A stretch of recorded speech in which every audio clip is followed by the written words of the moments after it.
بسم الله الرحمن الرحیم. السلام علیکم. خدای دې وکړي چې تر دې دمه روغ جوړ او تازه اوسئ. نن موږ په نیفریټک ساینډروم باندې خبرې کوو.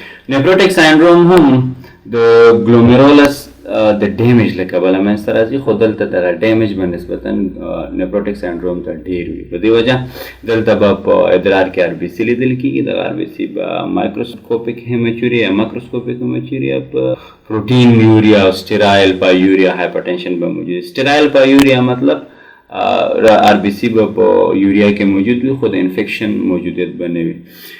د رینل سیستم نه علاوه نور اعراض او علایم هم ورکولی شي، لکه کیدای شي چې سکین ریشز موجود وي، ورسره په خوا کې هیماپتیسز موجود وي د الویلای ممبرین د رپچر له کبله یا د هغې د ډیمیج له کبله، او کیدای شي چې ارتریلجیا هم موجود وي.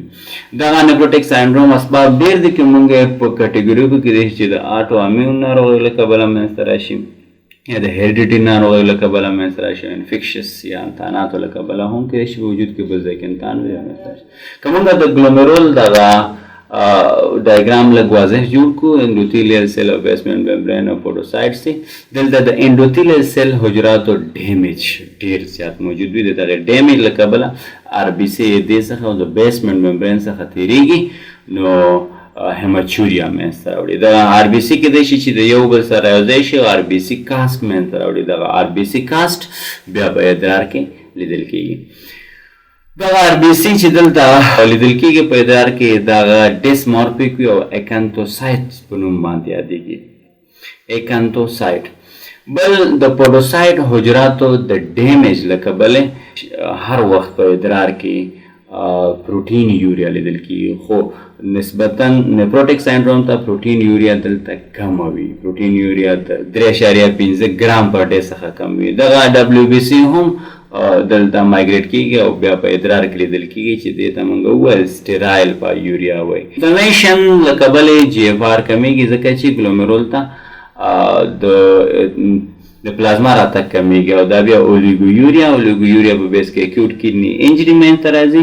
کریاټینین سویه لوړېږي او ازوټیمیا منځته راوړي، یعنې په پلازما کې د یوریا لوړوالی. د جي اف آر له کمښت له وجې رینین انجیوټنسین الډوسترون سیستم فعالېږي، چې د دې د فعالېدو په بیس کې د پلازما یعنې د وینو حجم نور هم اضافه کېږي او د فشار د لوړوالي سبب کېږي، یعنې په دې ناروغانو کې هایپرټنشن هم موجود وي.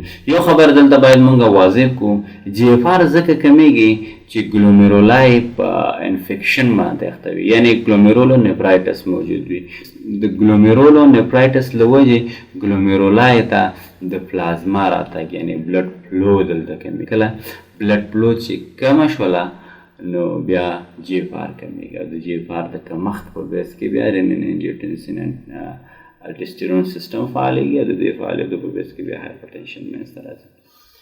ډېرې ناروغۍ شته دی. موږ ویلو چې هغه د نیفریټک او نیفریټک ساینډروم سبب کېږي. انشاءالله آینده ویډیوګانو کې د هر یو نه جدا جدا به یادونه کوم. دغه نومونه دې ته زیاتره د کاز یعنې د سبب په بیس باندې ورکول کېږي، یا هغه مارفولوژي چې بیسمنټ ممبرین په دې ناروغۍ کې لري ورکول کېږي، یعنې ریپیډلی پروګرسیو ګلومیرولونیفرایټس په نوم باندې ناروغۍ، انټي جي بي ایم، انټي باډي ګلومیرولونیفرایټس، آنکا اسوسییټډ ګلومیرولونیفرایټس، امیون کمپلیکس میډییټډ ګلومیرولونیفرایټس چې په دې کې بیا نور هم ډولونه شته دی، ممبرانو پرولیفریټیو ګلومیرولونیفرایټس دې نه یادونه کوو انشاءالله په آینده ویډیوګانو کې. دا هغه ناروغۍ دی چې په دې کې د ګلومیرولای ډیمیج منځته راځي، او د دې له کبله بیا دغه اعراض او علایم چې موږ ترې مخکې یادونه وکړه ولیدل شي. دغه اعراض او علایمو ته نیفریټک ساینډروم وایي. نیفریټک ساینډروم او نیفریټک ساینډروم کې فرق موږ دلته ولیدو چې دلته ګوره هیمچوریا به خامخا موجود وي، هایپرټنشن به موجود وي، ورسره آر بي سي کاسټ به لیدل کېږي، او پایوریا به هم لیدل کېږي. خو پروټین یوریا به په 40 ساعتو کې د 3.5 ګرام څخه کم وي.